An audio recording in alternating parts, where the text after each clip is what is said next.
આપ સૌને નમસ્કાર।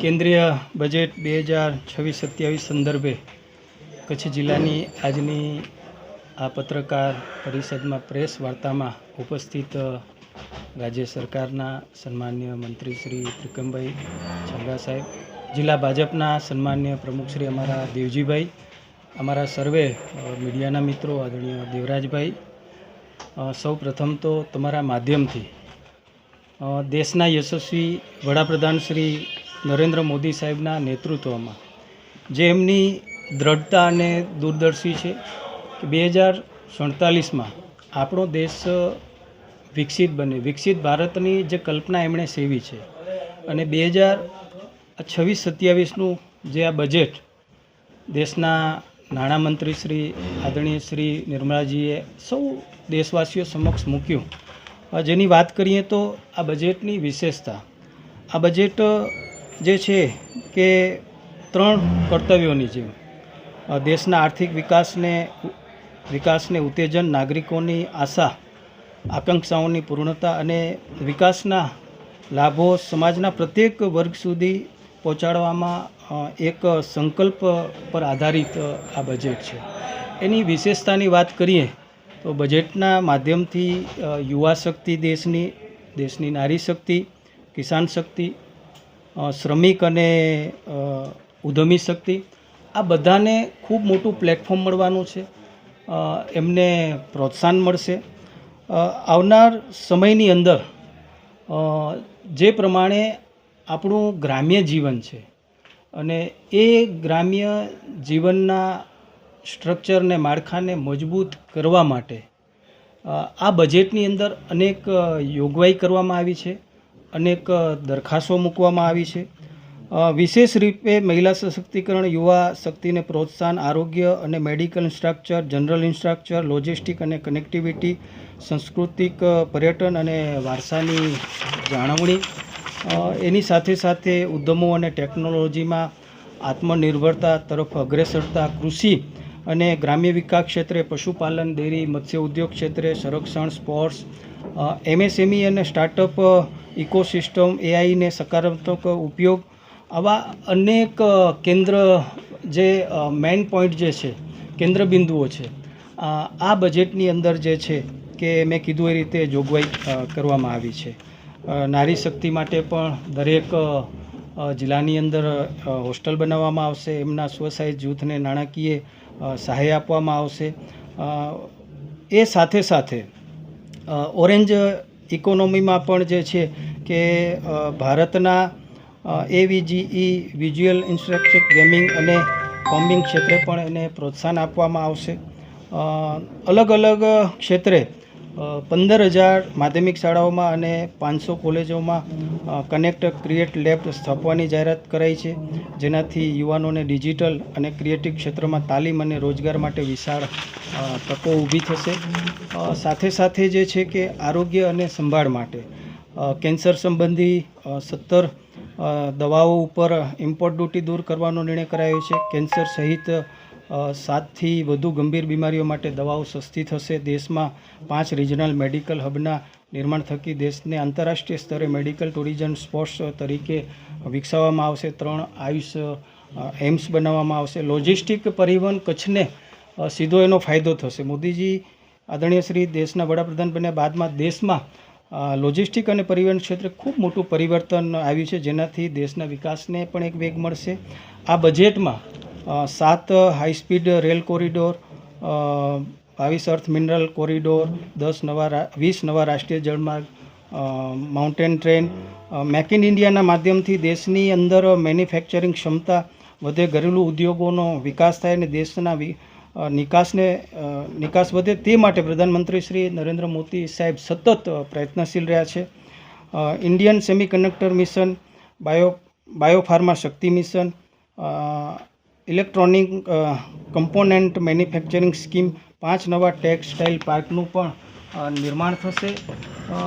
એની સાથે સાથે આ બજેટની અંદર આપણે વાત કરીએ તો ઘણી બધી ચીજવસ્તુઓ એવી છે, જીવન જરૂરિયાત, કે જેનો ફાયદો દેશના લોકોને થશે।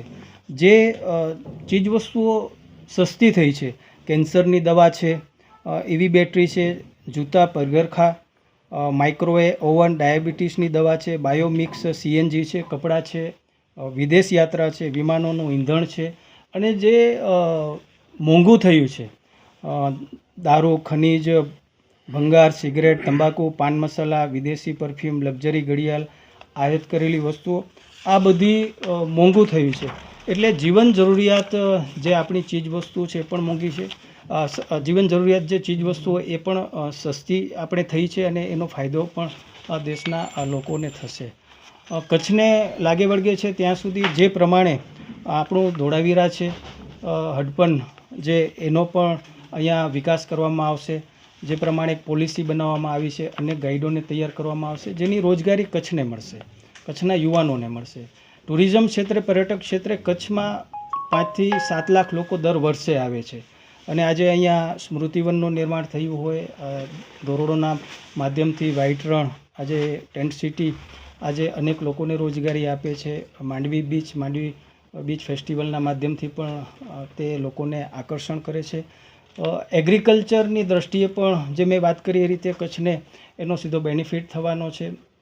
અહીંયા નાના મોટા ઉદ્યોગોની જે જોગવાઈ કરવામાં આવી છે, અહીંયા આપણે અનેક પોર્ટ આવેલા છે, 7000થી વધારે યુનિટો ઉદ્યોગોના આવેલા છે. એના માધ્યમથી પણ લોકોને ફાયદો થશે, એને અહીંયા રોજગારીની તકોનું નિર્માણ થશે. અનેક કનેક્ટિવિટીમાં પણ વધારો થયો છે. કુલ સરવાળે મળીને આ જે બજેટ છે એ વિકસિત ભારતનો એક મેપ છે.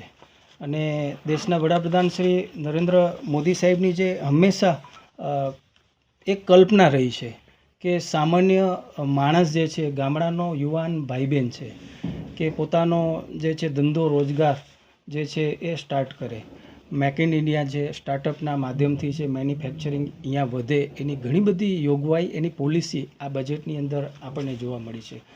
મહિલાઓ માટે સ્વસહાય જૂથ અને મહિલાઓ પોતે આત્મનિર્ભર બને એના માટેની પણ ઘણી બધી જોગવાઈઓ આ બજેટની અંદર મૂકવામાં આવી છે. હું દેશના વડાપ્રધાન શ્રી નરેન્દ્ર મોદી સાહેબનો આભાર માનું છું, અને દેશની અને કચ્છની જનતા વતી એમને ખૂબ ખૂબ હું અભિનંદન. નમસ્કાર મિત્રો, આજને વર્ષ 2026-27નો કેન્દ્રીય બજેટ દેશના નાણામંત્રી આદરણીય નિર્મલાજીના માધ્યમથી અને દેશના યશસ્વી પ્રધાનમંત્રી આદરણીય મોદી સાહેબની પ્રેરણાથી દેશ અને રાજ્યની પ્રગતિના દિશામાં ખૂબ ઝડપથી આગળ વધે એ પ્રકારની સાર્વત્રિક ક્ષેત્રની, કોઈ 1, 2, 5, 25 નહીં, પરંતુ સાર્વત્રિક ક્ષેત્રમાં પ્રગતિ લાવનારું આ બજેટ છે.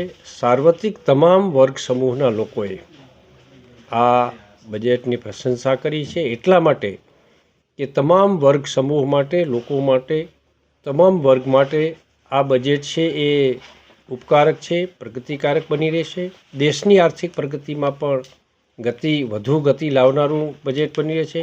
વિઝન 2047ની તરફ દિશામાં દેશને ઝડપથી લઈ જવામાં આ બજેટ જ્યારે અગ્રેસર બનતું હોય, લક્ઝરિયસ વસ્તુઓ ઉપરના નિયંત્રણો કે ટેક્સીસ હળવા કરવા અને કેટલીક જે બાબતો છે એના ઉપર ટેક્સીસ વધારીને પરોક્ષ રીતે એના ઉપર નિયંત્રણ લાવવાનું કામ હોય, તમામ વર્ગ સમૂહના કલ્યાણની વાત હોય, ગુજરાતને લાગે વળગે ત્યાં સુધી ગુજરાતમાં પણ પ્રગતિની દિશામાં ગુજરાત માટે પણ ઉપકારક બાબતોનો સમાવેશ કરીને સાથે સાથે કચ્છની પણ જે મહત્ત્વની બાબતો છે, ખાસ કરીને અત્યારે છેલ્લા 2.5 દાયકાથી કચ્છ ટુરિઝમના ક્ષેત્રે ખૂબ ઝડપથી આગળ વધી રહ્યું છે, તો એને વધુ બળ મળે, વધુ પ્રોત્સાહન મળે એ દિશામાં પણ ચોક્કસપણે પ્રયત્નો થયા છે, અને એના પરિણામો પણ આવતા દિવસોમાં મળશે. ટૂંકમાં 2047ના વિઝનને પૂર્ણ કરવાની દિશામાં ખૂબ મહત્ત્વના કદમ તરીકે આ વર્ષ 2026-27ના બજેટને ગણી શકાય. અને એટલા માટે જ સર્વ લોકોના હિત માટેના બજેટ માટે આદરણીય દેશના પ્રધાનમંત્રી આદરણીય મોદી સાહેબ અને આદરણીય નાણામંત્રીશ્રીને ખૂબ ખૂબ લોકો વતીથી, ગુજરાતની જનતા અને કચ્છની જનતા વતીથી હૃદયપૂર્વકનો આભાર માનું છું. મંગલ મેડિકલ સ્ટોર, દરેક પ્રકારની દવાઓ પર ડિસ્કાઉન્ટ મળશે. હોસ્પિટલ રોડ, કોસ્મોસ બેંકની બાજુમાં, ડૉક્ટર દમયંતીબેન ગણાત્રા હોસ્પિટલની સામે, ભુજ. Mobile number 9428234840.